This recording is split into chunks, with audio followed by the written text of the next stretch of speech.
Hey, what is going on, guys? So today we're going to talk about Mikhaila Peterson's speech and participation in the Oxford Union Beyond Meat debate, in which she was advocating for the continuation and the full-on consumption of meat. I've already covered one of the other pro-meat speakers in the debate, but you guys very much wanted me to cover Mikhaila Peterson's part, so let's get right into it. I'm Mikhaila Peterson, and it's my pleasure to oppose the House's motion that we should move beyond meat. I rewrote my entire speech an hour ago and decided just to embrace my story because my life isn't actually focused on spreading a meat diet around. I have a podcast and other things to do, but I live this every day, so I'm here to talk about it. I'll start with my absolutely absurd health experience that's received widespread negative media attention, on top of being fairly unpleasant to live through. The reason for that negative media attention was because my diseases were put into complete remission by an all-meat diet. All right, so a couple things. Much of Michaela's speech is her going over her own anecdote in which her carnivore diet has cured her of her autoimmune disease, as well as other physical and mental ailments. Because of this, I think it is important to show evidence of her level of dishonesty in the past that Vegan Gains actually exposed years ago concerning her anecdotal experience with the carnivore diet. The thing is, when somebody has a history of lying, it of course becomes much more difficult to believe the future things they have to say, and it is quite clear that Mikhaila Peterson has a financial incentive to say things like, oh, my carnivore diet has put me into a state of complete remission when it comes to all of my physical and mental ailments, considering that she has a business based in the lion diet or carnivore diet or whatever the fuck you want to call it. Let's have a look at some of her history of lying that's been exposed by Vegan Gains. I was diagnosed with idiopathic juvenile arthritis, idiopathic hypersomnia. I was taking amphetamines to stay awake, immune suppressants for the arthritis. I was diagnosed with chronic depression, anxiety, and hypomania, medicated for those mental problems since the 5th grade. I've successfully treated myself for multiple chronic severe idiopathic disorders. I've been unmedicated since drastic dietary intervention in 2015, and I'm completely symptom-free. So Mikhaila claims that the lion diet cured her autoimmune issues, her mood issues, she's off of all medications, and she's completely symptom-free. Well, literally only 3 days later, she made another video admitting that she's actually still been taking medications for anxiety. I'm pretty anti-pharmaceutical, and you guys know why, considering my background. But I did try clonazepam a couple of times this summer to try to stop panicking. It was not good. But she also lied about the supposed health benefits her father received from following the carnivore diet. She claimed that her father, Jordan Peterson, got rid of his mood disorder after following the lion diet or the carnivore diet, whatever she wants to call it. So I'm here to say, you can be a lion or you can be a sheep. I thought life had dealt me cards I was stuck with, but I wasn't, and neither are you. If I can turn my dad's health around, he lost 50 pounds, got rid of his autoimmune disorder and his mood disorder.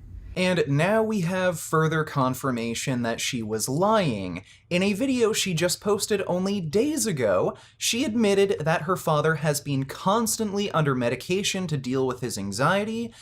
He's become addicted to this medication, and this medication has also caused a number of complications. The last year has been extremely difficult for our family. Dad was put on a low dose of a benzodiazepine a few years ago for anxiety following an extremely severe autoimmune reaction to food. He took the medication as prescribed. Last April, when my mom was diagnosed with terminal cancer, the dose of the medication was increased. It became apparent that he was suffering from both a physical dependency and a paradoxical reaction to the medication. So yeah, guys, after seeing all of that lying, it does become difficult for me to actually believe what she has to say when it comes to her anecdote.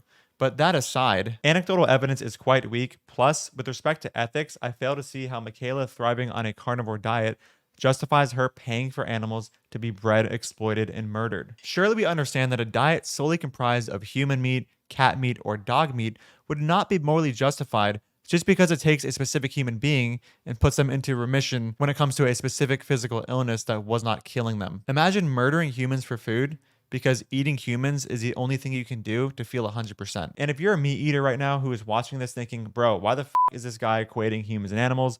To be clear, I don't think humans and animals on average have the same moral value, but if you think it is justified to kill non-human animals for food to put yourself into remission, as opposed to continuing to live and taking meds, but it is not justified to do the same thing with humans, I would like to hear what the morally relevant difference is between humans and animals, making it ethical to kill one for food and not the other. Anyway, I'm going to be skipping the rest of the part of her speech concerning her specific anecdote. She does later claim that she has a carnivore Facebook group of around 7,000 people who have experienced the same thing as her. Of course, establishing whether these 7,000 people actually did extremely rigorous crossover experiments on themselves is difficult to verify. And anybody who normally reads papers knows just how controlled studies need to be in order to infer things like causality, etc. Trusting a bunch of random Facebook carnivore users to do such a thing is quite unreasonable. The ketogenic diet, which is the type of diet I'm on, minus the plant food, has been shown to treat epilepsy since the 1920s and was kind of put out of fashion by anti-epileptics, which aren't as effective but are easier to adhere to than the diet.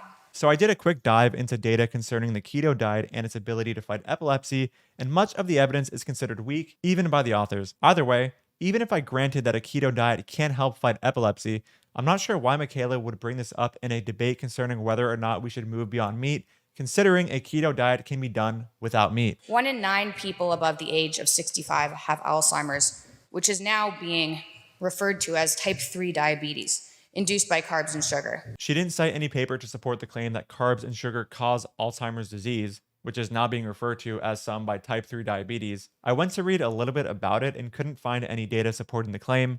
So if anybody is able to find it, please just link it in the comments. Maybe I just couldn't find it myself. There's an obesity epidemic in America, with 36% of Americans overweight and 32% obese. 1 in 5 people there have an autoimmune disorder like me. 1 in 6 people are on a psychiatric medication, which are almost impossible to get off of, like I was. A potential solution that should be seriously looked into is radically simplifying diet with fewer ingredients, going back to a time when we weren't all chronically ill, and that involves dramatically increasing red meat consumption and decreasing plant foods. Okay, so the idea that the potential solution to chronic illness is to drastically increase red meat consumption and reduce plant food consumption is quite insane. There is plenty of data showing that as red meat consumption goes up, so does disease risk, and these papers control for an insane amount of confounding factors as well. There's also the problem of the increase of red meat consumption subsequently increasing the amount of saturated fat in our diets, which we know can increase LDL, which we know is causally associated with atherosclerotic cardiovascular disease. The idea that we should be reducing plant foods in the interest of reducing chronic illness is also quite absurd. There is plenty of strong evidence indicating this would be a horrible idea when trying to lower disease risk. Here's a couple papers indicating this.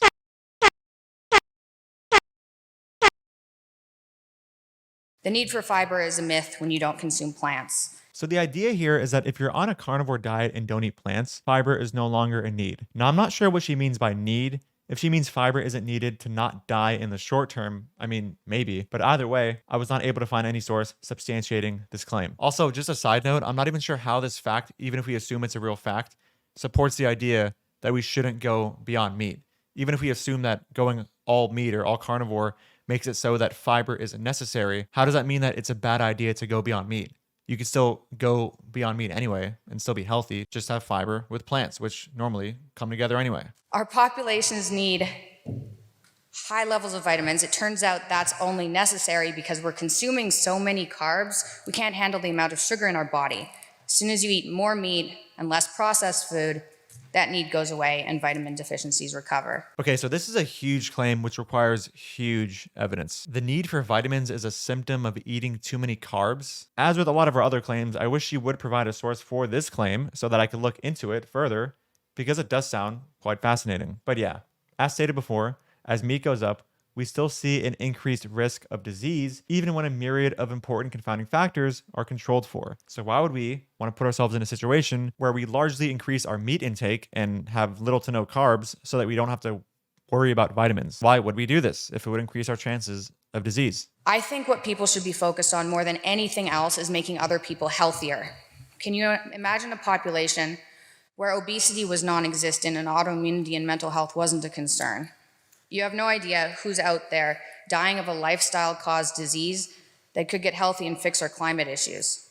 And forcing the reduction of the amount of meat eaten, a somewhat narcissistic venture under the assumption that you know what these new man-made foods do for people's bodies better than 2 million years of evolution, something evolution could produce, is a massive and dangerous mistake. Yeah, so this is just your typical ancestral eating appeal to evolution/nature, though, talking point. It's really funny how people who regurgitate these talking points actually think that evolution cares for longevity. They think that if we're, quote, evolved to eat something, it must be therefore good for longevity. This is absurd given evolution does not care for longevity. It cares for maximizing the chances of reproducing. In fact, the two claims, we evolved to eat meat and meat is strongly associated with long-term disease, are completely compatible. I'll link an article by Nutrivore covering this topic a little bit more in depth. We've evolved eating meat, the food and fat that enabled us to develop the brains we have. Assuming we can replace that with something we've created, naive. So we have more appeal to nature nonsense here. Imagine thinking that human beings aren't capable of producing a diet healthier than one that nature has provided. This is clearly unreasonable when you compare something as basic as a whole food plant-based diet with the addition of an artificially made B12 supplement with an all-meat diet, which we have good reason to believe will increase your risk of disease. In places like Kenya, people's diets are mainly starches, not out of choice. And there are studies showing that adding meat into these children's meals increases their test scores by 45%. If you use meat as a first food for a baby, their head circumference is actually larger than babies fed without meat. My main concern is people eating healthily, and meat is the healthiest and most improperly villainized food out there. Ruminant meat is the only food that people can actually survive on as a single food without supplementing anything else, which is the perfect elemental diet for a sick person. I wouldn't wish what I went through on anyone, and I want to reduce the suffering so badly that I'll stand here and tell you that only eating meat might put certain diseases into remission.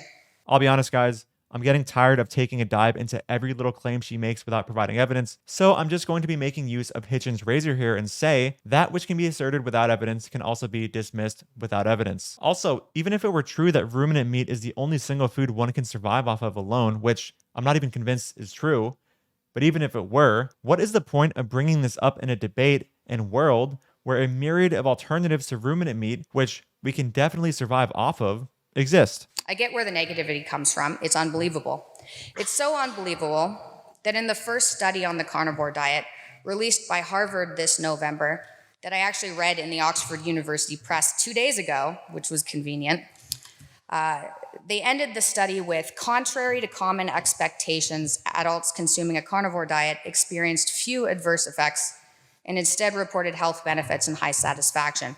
The generalizability of these findings and the long-term effects of this dietary pattern require further study. The surprise came because an average of 90% of people saw improvements across all diseases on the diet. 1 in 4 people over 64 have type 2 diabetes in America. All respondents with diabetes discontinued non-insulin injection agents. 84% discontinued oral medication, and 92% of participants on the carnivore diet with type 2 diabetes discontinued insulin altogether. Over 2,000 people were studied who were on the diet for over 6 months, and there was a 90% reduction in all diseases.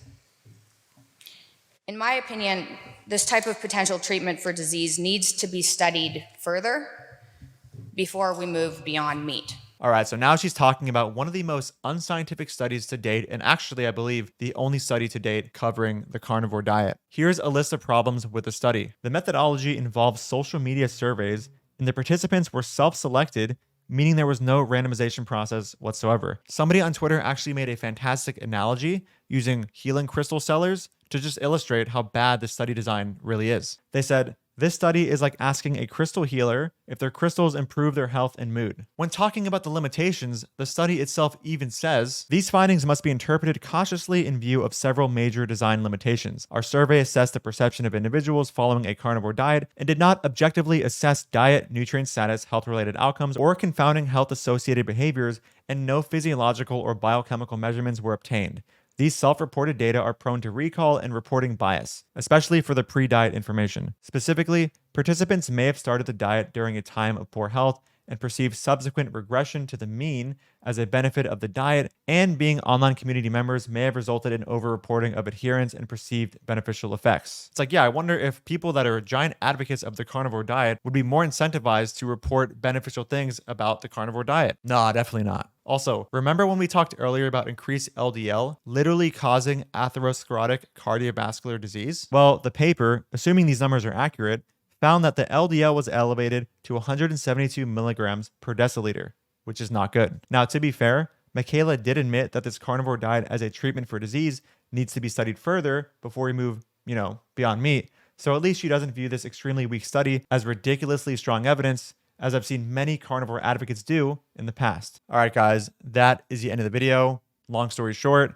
Michaela's little 12-minute spiel was pretty much just nonsense. Thank you so much for watching. If you want to help make my work possible and support me on Patreon, the link is in my description below. I will see you in the next video. Dude, even vegans don't get your weird, stupid wannabe sense of irony here. Who's your audience?